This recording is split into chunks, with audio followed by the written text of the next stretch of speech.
আদিত্যর বাড়িতেই মুখোমুখি সুরাজ ও সুদীপা। হ্যাঁ বন্ধুরা, এমনটাই দেখতে পাবো আমরা অনুরাগের ছোঁয়া ধারাবাহিকের আগামী পর্বগুলোতে। শঙ্করবাবু যখন ডিউটি করতে যাবে তার আগে সুদীপা শঙ্করকে আটকে দিয়ে বলে, বাবা তুমি কিন্তু খুব তাড়াতাড়ি ফিরে আসবে, আমি তোমার জন্য অপেক্ষা করব।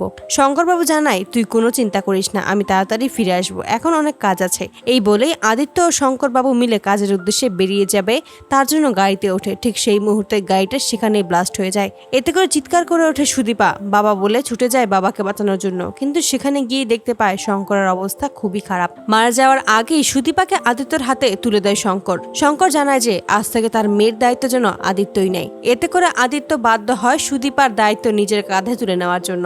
আদিত্য কথা দেয় সে সুদীপাকে দেখে রাখবে, ওর সমস্ত দায়িত্ব সে আজ থেকে নিল। শঙ্করবাবুর শেষ কার্য শেষ করার পরেই আদিত্য সুদীপাকে বলে, আজ থেকে তুমি আমাদের বাড়িতেই থাকবে, সেখানে তোমার কোনো অসুবিধা হবে না, তুমি যেভাবে থাকতে চাও সেভাবেই থাকতে পারো, পড়াশোনাটাও কন্টিনিউ করতে পারো, তোমার সমস্ত খরচ আমি বহন করব।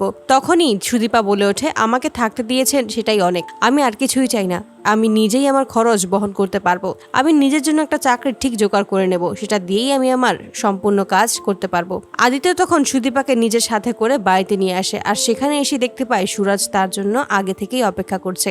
আদিত্য সুরাজের বন্ধু, সুরাজ একটা কাজের জন্যই এখানে এসেছে আদিত্যর সাহায্য নেওয়ার জন্য।